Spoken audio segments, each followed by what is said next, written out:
Pow! Poof! Bang! That's right. Right back here at the Squatchers Lounge podcast. You make the call. All right, here we are, live back at the Squatchers Lounge podcast. And this is all everybody seemed to be talking about this week. So I figured I'd fire up the links and let's get this song bitch done. Yeah, Bigfoot murder in Bluff Creek. The Bigfoot Massacre that, well, wasn't. This is a decade-old tale. This is nothing new. And I thought we had laid this to bed so many times before, but apparently we have not. So with that being said, it is time for us to get on with the Bigfoot Massacre that wasn't. Yes, and all my Corona COVID-19 friggin' glory. Here it is, man. The COVID beard. Look at that. Yeah, isn't that glorious? Holy crap, man. I haven't trimmed this sucker since they forced me behind closed doors, and I ain't gonna trim it until they let me free again. Free at last. This was not what Martin Luther King was talking about, but we're talking about a different MK this week. That's right. We're talking about MK Davis. Well, I don't know what you think, folks, but well, I'll let you make up your own mind. Well, no, you won't, you freaking twerk. MK Davis. Let's see. My exposure to MK Davis started with a whole bunch of videos that he was releasing. And I don't know how many people really go back in the Bigfoot world, but before there was Facebook Bigfoot, there were bulletin boards, there were Bigfoot blogs, there was stuff that was out there, and you had to log in and be a member of these things. And MK Davis had been given to him a box of videotapes by Mike Sell's wife after he had died, and said, this was all of Mike's Bigfoot research. You might want to look through it. And sure enough, he started putting these videos together and putting them up on YouTube of literally like Mike Sells in a really bad white gorilla costume riding a bicycle. Blurry, out of focus, from a distance. You see that, folks, right there?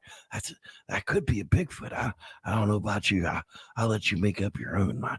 Just dozens upon dozens upon dozens of these horrible videos that were just obviously not Bigfoot at all. Bigfoot jumps a fence.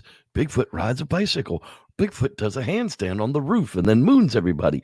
I mean, it literally was to the point that how could anybody believe that this guy was legitimate at all? Well, nobody did. I mean, that's the truth of it. I mean, Facebook Bigfoot came around and everybody started to mingle with each other in all of these groups. And, a consensus was kind of finally brought together that, what a turd. I mean, really, this guy is just out of his mind. So he disappeared for a while. And then he comes back with some stabilized versions of the Patterson Gimlim footage of the Patty walk across the sandbar. And, as a couple of years progressed, that's really all he really concentrated his efforts on was cleaning up the footage. And we owe most of the detail that we have of the Patterson footage to MK Davis, to be completely honest with you. this picture itself, is actually, I think it's frame 352, is one of the better frames that have come out of the footage itself. However, him cleaning that footage up started to lead him down a rabbit hole, and it really started to get a bit strange. Strange is not even the right word for it. Anyhow, let's see here. All the way back, August 24th in 2009, here on Cryptomundo. Now, but it had been mentioned before this. I think it was 2008 when everything had really started coming out about it. But this was as far back as the links would let me go, because a lot of the stuff that was being referenced is no longer linked to the stuff that was out there anymore, and Google searches didn't bring it up, and I was only willing to go so deep into this stupidity before I got out there. But basically, the idea is that MK Davis says that there was a massacre of a Bigfoot clan in Bluff Creek, and that Patty herself had been shot by none other than Patterson and Bob Gimlim. And that's what the bulge on her right leg had been all about. Now, this goes on and on and on. Sometimes you have to wonder what people say. It appears, despite the apologies and the retirement statements of the one-time admired Bigfooter MK Davis, he's back again. He is seeing things in the various Bluff Creek area films, the Patterson Gimlim footage, and the footage that John Green and Renee DeHenden used in their speaking engagements about the event that few others have ever seen. It looks like this may have been a topic here for a few days to fully review the new fantasies now occurring. Did you know that the killing field scenario now involves Sasquatch skin, a bloody leg, and baying dogs, to name a few other incredible items that Davis has pointed out, and John Green has now been pulled into the mess and being accused of a cover-up of the killing of Bigfoot.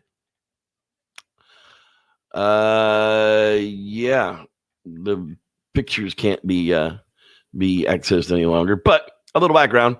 During the last few years after establishing trust within the Bigfoot community due to stabilizing the Patterson Gimlim film, MK Davis began reporting that he saw all kinds of new physical characteristics: a ponytail, a top knot, braids, white skin, humanness, of course, for the Bigfoot in the 1967 footage.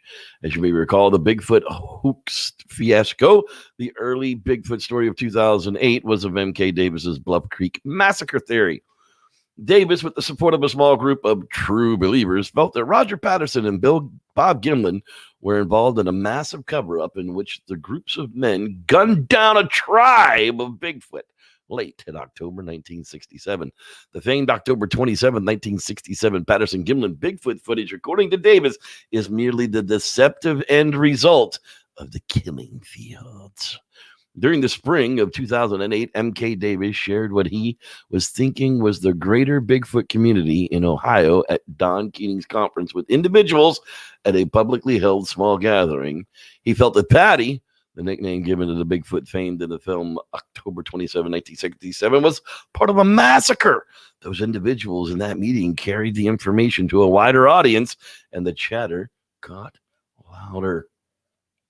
MK Davis never did actually say the words Patty was shot, but he sure as heck led us in that direction, said John Cartwright of the incident.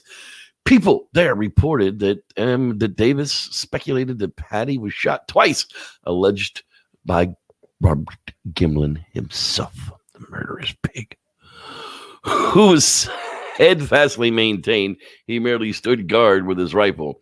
Gilman said he did not fire one shot at the Bigfoot he saw that day, and indeed, Davis says he never said any such thing as such, but the source of the speculation was MK Davis as a buzz reached an apex, a backhoe burying Bigfoot bodies. Gimlin is Trigger Man, and blood pools were all part of the storyline.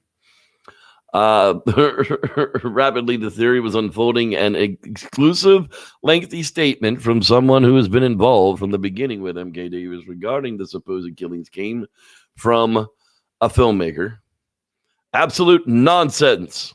Wild fantasy, says the filmmaker.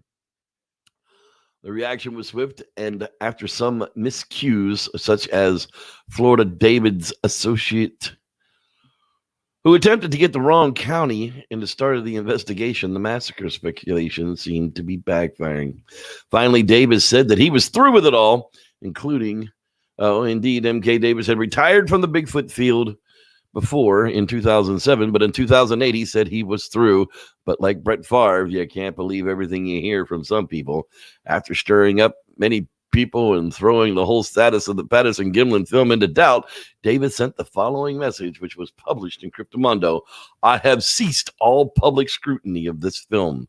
No more theory or conjecture will be forthcoming on it from me. And that was June 15th of 2008. Now, in 2009, Davis and his disciples are back. That's right. Everything old is new again. I have ceased all public scrutiny of this film, he wrote in 2008. And the man always seems to be choosing his words carefully, often making excuses. He was supposed to be private research. No more public scrutiny. But it's obvious that MK Davis' recent public YouTube posting that he's back publicly. Each time he returns with his claims for what he sees in the footage, he analyzes and associates images, becoming more and more bizarre. Davis has employed retirement deception as a distraction technique now twice, 2007, 2008, to remove heat from himself, and appears to also use agents provocateurs to get his message out there.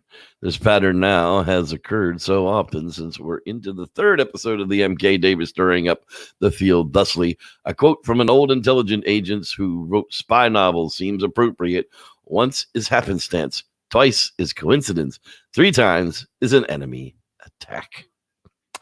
Over the weekend, John Green had informed Cryptomundo that one of these people who had taken Davis's material hook, line, and sinker is publishing along the old images showing up Davis's new evidence that reported to show Green being on site to clean up the body parts of the dead Bigfoot allegedly killed in Bluff Creek in 1967. Needless to say, Green feels that MK Davis and now Davis's new associate, David Pauldys, have lost all credibility in his eyes. Here are pieces of the latest evidence for this. Yeah. David Pauldys, who I have an open challenge to. He lives in San Francisco. I would like to debate you anytime, any place, anywhere, on any subject. I will wipe the floor with you, you ass clown. Okay, moving right along. John Green with a large camera, and Bob Titmus is on the site with a dog, but it's actually there versus what Davis and friends are seeing in those images above. So, John Green's got a camera. Of course, he's always got a camera. But here, oh no, that's a Bigfoot bone, and we're cleaning up a bloody dead Bigfoot. Don't you know? The last photo saying there's an image marked X that, when enlarged, was taken by Davis to be a blood smear and an animal's rib cage. When you trace the image back, it's plain to see that it's just logs and shadow. So, you blow it out long enough and you make enough shitty copies of it, logs look like a blurry mob. Blog Squatchers haunting, but elegantly simple statement below reflects how people feel about the eventual outcome of MK Davis poisoning of the waters. You'll ultimately have to decide for yourself how you feel about MK Davis's speculations. The idea and the thought, though, for more than 40 years, nothing has been able to diminish the impact of the Patterson Gimlim Bigfoot film. But maybe this grand conspiracy theory will. And that's where we were in 2009. Okay, here it is, 2020, and we are still battling this same bull crap. Now this one comes a little bit later on. I can't remember exactly what today. August 27th. Almost a day to the great Bigfoot hoax fiasco of August of 2008 comes another story, which is sadly very real. Bigfoot researcher M.K. Davis had gained much respect with the stabilization. However, he has been continuing his research on the film, and he has had something truly remarkable, something that has been overlooked for the study of 40 years. What's the much heralded revelation, I hear you say? Well, apparently, Roger Patterson and Bob Gimlim were involved in a massive cover-up in which groups of men gunned down a tribe of Bigfoot in 1967. His supporters also that John Green, a true legend in the field of Bigfoot, was at the scene to clean up the bloody parts. For an in-depth examination, check it out, the Cryptomundo August. And this came up in August of 2009, so they were still dealing with it. As we swing along here, swinging down into the fiasco-ness of it, December 26th of 2009, we are still dealing with the Bigfoot Massacre. It messed the ends of the decade at Crypto Zoo News, posted by Lauren Coleman. Sometimes you have to wonder why people say what they say, and we go right back into it.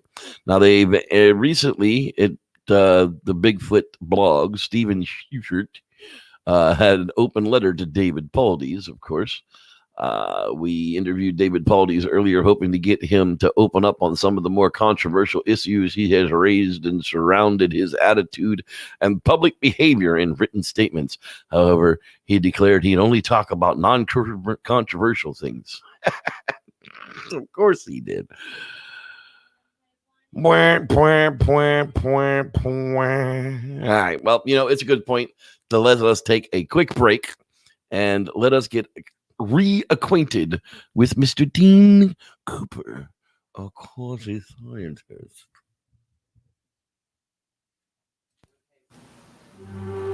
And now, Quasi Theories from a Quasi Scientist with your host, Dean Cooper. It's gone viral. Viruses are everywhere. There are 10 to the 33rd power of these teensy buggers on the planet.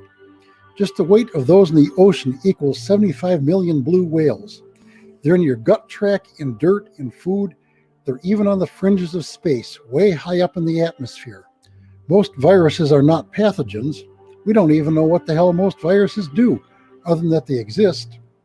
Chunks of viral DNA make up a good part of the chordate genome.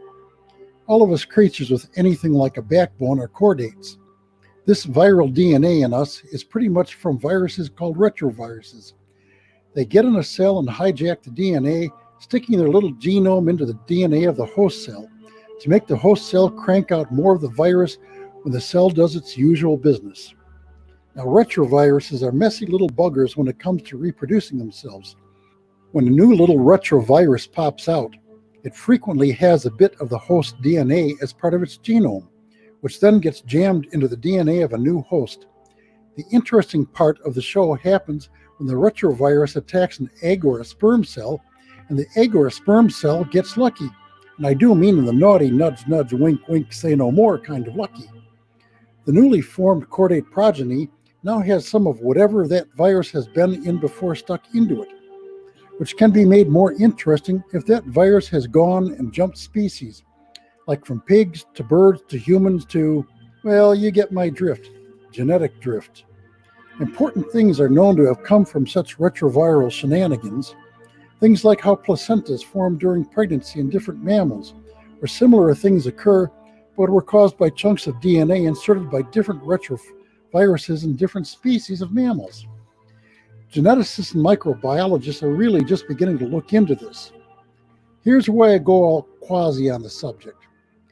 I've been thinking that viruses are small enough to be quantum entangled.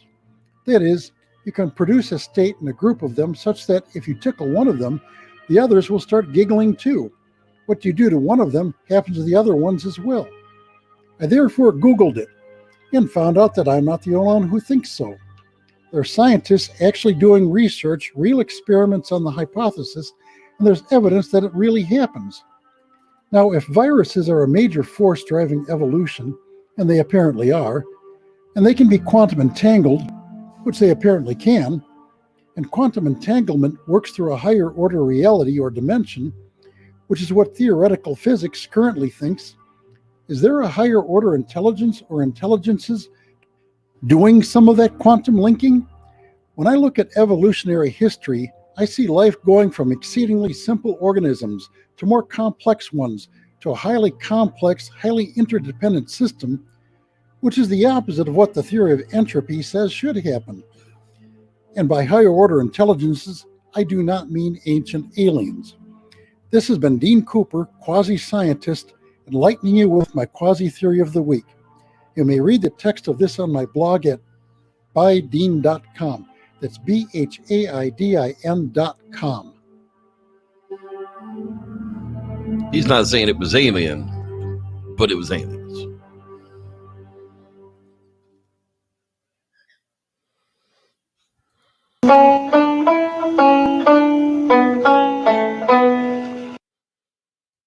I'm here to do one thing, is to bring one of these creatures back.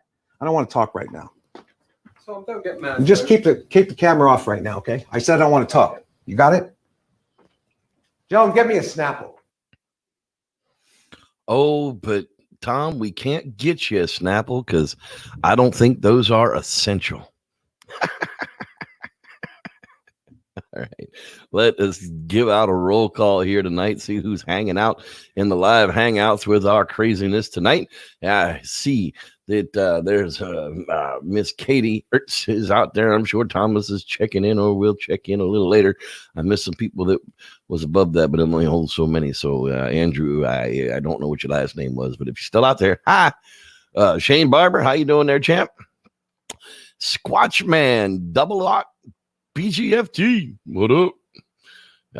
Rick, aka the Purple Hobbit. Hello, Purple Hobbit. Glad you are back. Yeah, we all miss John Green. I actually have a couple of his original books that were produced by him that are in my collection, and I look at them often. Actually, there's Mr. Rod Dupree.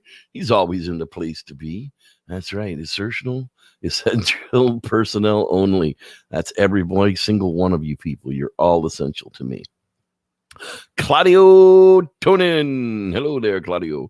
I'm glad you're with us. There's Aaron Duncan. I'm sure Miss Mary is hanging out with him, and we're going camping. That's right. It's happening. We're going. It's happening. So, y'all can join us or not. No one's forcing you to leave the house. But anyhow, hello, Dean Cooper. That's right. Mr. Dean Cooper. There's Miss Bella Allegria. Hello, young lady. Glad you are with us tonight. All right. Cat Squanch is in the house. We're glad you are with us as well. Spike Jeff. It's got a hell of a name. Rev Jeff. That's right. Grasshopper et al. Hello there, Grasshopper. And when you can take the gold nugget from my hand, I can shoot you with my pistol. No, sorry about that. Let's see here. Moving on up. Cameron Young, there he is from Canada, playing Canada. All right. Moving on down the line. Mr. Fang, 3.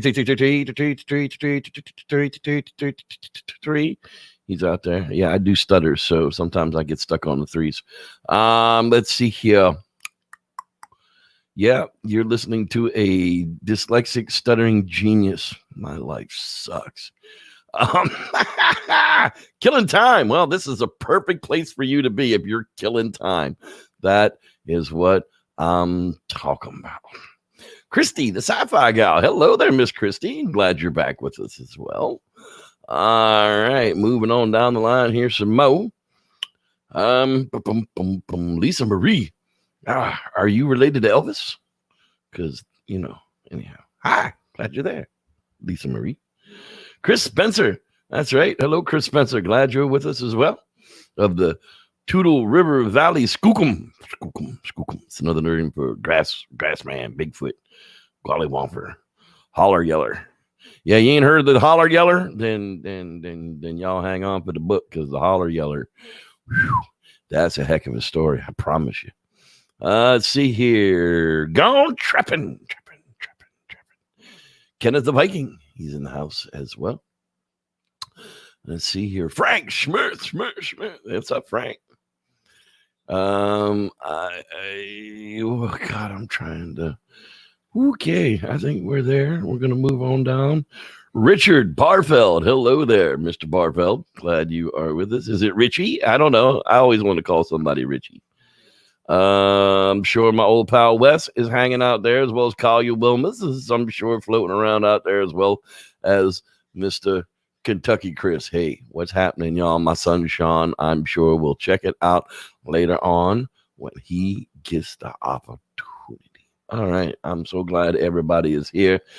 Happy quarantine. Titan Glass 88. I skipped you. I have now seen you and Jonathan Morgan.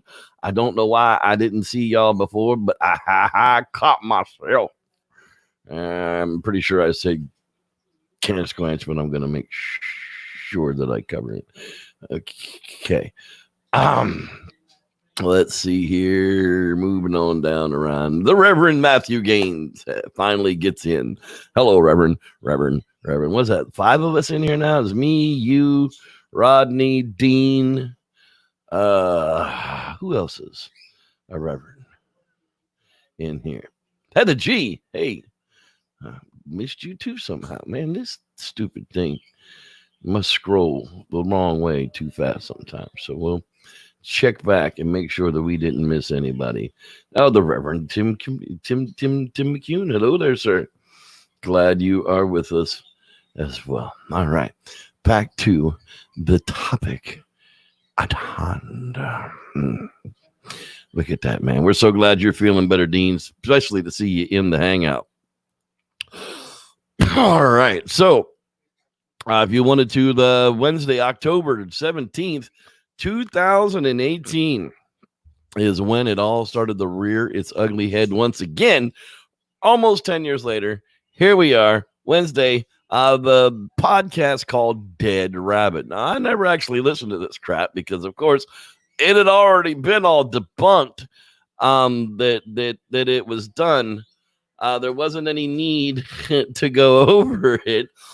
The 2 videos, the 2 films that they were using for evidence weren't even related to each other. But there is an excerpt of it out there if you wanted to listen to it. I don't know that I would suggest you listening to the whole thing, but the Squatchable link probably is something decent. Now, the Bigfoot Lunch Club on September 21st of 2010 got a request for updated information from MK Davis. He emailed them and requested that they corrected the post. While they're not going to actually change the post, they do actually give an excerpt of what his email said.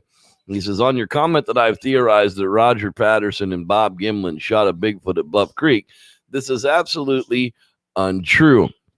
I don't know where you got that from, but I have formulated no such theory. I respectfully request that you correct this assertion that I have accused Mr. Patterson or Mr. Gimlim of this, as I have not done so. And he said that he appreciated Mr. MK Davis taking the time to help us balance the record. And if that was an overgeneralization of the sensitive subject of Bluff Creek, but tough crap. Later on down the road, as you can see this anomaly here that they're pointing out, the big bulge in Patty's leg is all hinges on that. He says that is a bullet wound, and that's Bob Gimlim shooting Patty from behind, and that's the bullet explosion coming out through the leg as Patterson chased her with the film camera. Now, my question is, as a hunter, if I was actually trying to massacre something, why would I have my boy run and chase something with a camera while I was trying to shoot it? Why wouldn't I just have him stand still while I shot the damn thing dead, and then we could roll up with the camera and take all the footage of a dead Bigfoot? By the way, where's all that footage? Okay, you can't tell me that you're not going to have pictures and video of the dead Bigfoot. Of course, he would have made $1 billion on that kind of footage. Why wouldn't he have let it out to the public if he did murder these things? They're not people. See, that's what MK Davis's second problem is now they have to be a tribe of people for them to be murdered, because you can only murder human on human. That's the way that works. So these things have to be some kind of a human in order for the murder rap to even stick in the first place. That's why he needs a top knot and a ponytail in some kind of strange collusion to make them a tribe of Bigfoot people, so that there could be a murder or massacre of this type of consent. Now, even Dr. Meldrum has pointed out that the bulge is not actually there. If you go back in earlier copies of the film, that there's absolutely no bulge whatsoever. This is a film bubble on a copy of one of the later copies, and you can actually tell that just due to the detail in it, or lack of detail in it, from the earlier copies that are out there. And let me tell you, everybody jumped on board with it. Here's paperback 2016, 21 Days to Destiny, the real story of Bluff Creek by Tom Cantrell. Now, this is the guy who will go down to the bridge at Bluff Creek on the river, where Bluff Creek comes out into the Klamath, and mind speak to Patty. Yeah. I don't know if you people know what mind speak is. We don't really talk about that woo crap on this show, but yeah, mind speak is where Bigfoot can put thoughts or images or replies into your brain over a distance. Nobody has ever really quantified what that distance might be. It's usually the flute players and the foot stompers that are into this type of thing. However, they jumped on board with the slaughterhouse of the Bigfoot massacre theory. The problem is MK Davis's blood trail and blood splatter and all this other stuff comes from him altering the red filter in the film in a digital format. And if you go through and you listen to the How to Hunt douche, D-bag, whatever you want to call them. By the way, this show is not for children under 13. If you're under the age of 13 years old and you're listening to the show without parental consent, go ask your mom if you can listen to the SLP. The answer is probably yes. Because we're not all that bad. Fuck it. Anyhow, what are they going to do? Demonetize me? I think we've been there long enough. It's literally... And the irkiness of it is it dirties up the last remaining person who was actually there live in such a way that the trolls are now after poor Bob Gimlin. Now that the How to Hunt douche has picked up on it, I'm sorry, How to Hunt guy. I don't even know that guy's name, Steve something or other. He's not important enough for me to really know what that guy's name is. That's the long and the short of it. Now that he's picked up on it again, David Baldy's giant friggin' name in the paranormal world. He's also on board with the half human DNA theory study of Melba Ketchum that's out there, that Bigfoot is some kind of 100% human female and unknown ape crossbreed hybrid, not creature, hybrid. Yeah, hybrid. She doesn't even understand how hybridization works. I mean, even Joe Exotic got how hybridization works. That's how bad we're dealing with in people that are dealing with this subject in the Bigfoot world. Quacks, charlatans, scammers, moneymakers. That's what we have to battle all the time. What's MK Davis's end game? Who knows? A book? Be on TV, fame. I don't know what's really, really, really gonna be the end game to this, bringing it up all over again. But 12 years ago is where all this started, and now everything old is new again, because we're all trapped inside and we're all going friggin' nuts, and everybody's got to be important, I guess. I don't know. I've always said that I'm the biggest nobody in Bigfooting. I'm just loudmouth with a YouTube channel. Sure enough, I've proved it tonight. So here it is, the Reverend Jeff's Cryptic Corner, Paranormal Escapades. Consider becoming a $1 patron. There is content coming, I swear. I know it's been a minute. But the book is really starting to come together. So I will have some updates for everybody going up there really, really soon. Let's see what the last of the chat room was saying here. We'll see if we missed anybody late coming in. There's Miss Cindy Washington. Hello, Miss Cindy Washington. Wow. See, did we miss anybody else out here? I think everybody else I mentioned. I don't think. There's Lance Windsor. Hello, Mr. Lance Windsor. Glad you got in there as well. I'm going crazy. Heather G, if I didn't say hello to you as well. And I think that's where we are at. Okay, everybody. I do have a Bigfoot campfire story for you tonight. Don't even remember which one it was. Oh, yes. I did skip it out last week, but finally I saw it come up. Somebody else has just ripped off the telling the story of this again. I've told it several times. It's up on the YouTube. I don't know why they do this, but I'll play it for you tonight. It's the story of the death of Fox, the Bigfoot. I left that out of the continuation system. I forgot. Sorry. I found it though, and here it is. So enjoy it, and we'll see everybody next week right here, same time. Actually, next week will be Bigfoot Entertainment Weekly, another entertainment week with your old pal Wes, and we will have something cool. I'll talk to him tomorrow, and we'll post it in the lounge as to what show we are watching to discuss up for next week. And with that, everybody, thank you so much for being here, and may the Squatch be with you.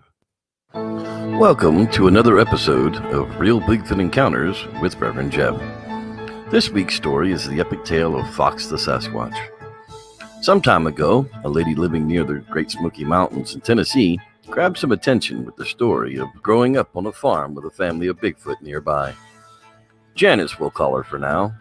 And at one point, even the TV shows came knocking at her door, and this is where I first heard the tales of Fox. Janice had been visited all of her life by Fox and his family from the time that she was a little girl.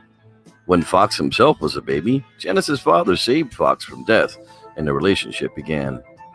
Throughout her life, Janice had many encounters with Fox and his family, and the trust had grown so deep that Fox would even knock on the back door to ask for things they couldn't find in the wild, like cloves of garlic. A blogger, let's just call him Robert for now, posted a piece about the last days of Fox's life. He said at some point a while back, Fox was getting very old, nearing the end of his life. Apparently he sent for Janice and some of her friends to come to visit him in the place where he was dying in the forest. Janice, Sally, and possibly other persons went out to the place in the woods where Fox was living. They visited him there and paid their respects to him. At this point in the story, Fox's life was coming to a close. Once again, an anonymous poster left this story of Fox's passing on our blog. This is that story. I was part of the group that visited Fox while he was dying, and I needed to share this story. There was Sally, myself, and a few other people. I was invited because I work in the environmental field and was open-minded to the existence of Sasquatch. I had never seen one until that day, but heard many stories about them in the area. The goal of my being included was part of a larger goal. That goal was to give credible persons in the field to believe in these creatures. I rode to the area with Sally and John. John is a biologist and a professor from Canada, and Sally later told me that he is regarded as one of the top researchers in the field. I did not speak with the others as we needed to be quiet when entering the area, and we had driven there in a couple of vehicles. We hiked into the area and saw a large hole. I was later told that this was the hole where Fox was to be buried upon his passing. This was located at the base of a rocky ledge. There were 3 or 4 trees by the ledge, and it was in an area that would not wash away over the course of time from rain. The creatures buried their dead, and John began shaking when he saw the hole. He later said this was because he finally saw proof of what many people have believed for years. We walked past this area and saw a number of Sasquatch. A male and a female were on either side of Fox, with juveniles peeking from behind the trees. I then saw Fox had extremely swollen feet. They looked almost though as he was stricken with gout. His feet were bleeding as he lay on the ground. We had to wait for him to make a sound, and then we approached him slowly. We each had to bring a gift or offering for Fox. We stopped by the local store on our way to the area to buy some things he had come to like over the years. We each carried one item and laid it next to him upon entering the area. They included a bag of chewing gum, peanut butter, and some type of shortbread. The bag of tobacco was opened, and Fox put the pouch's entire contents in his mouth. He never bothered to spit, and then ate the peanut butter while still having the tobacco in his mouth. Fox spoke in a weird dialect with the occasional word of English. Upon viewing Fox, John became very emotional and began to cry. He had a difficult time maintaining his composure, and tears were rolling down his cheeks. It was exciting and also frightening. I admit I was shaking the entire time as I didn't want to do anything that may anger them. I did notice that the male Sasquatch are very dominant over the females. The male Sasquatch struck the female when she got too close to the gifts we brought for Fox and said, "Chatak, chatak," and became very angry. At this point, the group decided it was better that we left the family alone. Many of us had much difficulty containing our emotions. Janice, Sally, John, and I backed away from the area with tears in our eyes. As you could tell, it would be the last time that anyone would see this gentle giant alive. We all returned to our cars that day and still have not talked about it with anyone else. I was blessed to be in the presence of Fox that day. It's an experience I will never forget. Anonymous. Shortly after this story was posted, the players in the game began to deny that this was the way the things went down. Janice claims that it was a private affair, and only Sally and close friends were present. Sally claims she was never there at all, and she's distanced herself from the Bigfoot world. Robert the blogger still stands by his information and refuses to make any changes to his story. And for me, it's just another real Bigfoot encounter. Thanks for listening. I'm Reverend Jeff, and may the Squatch be with you.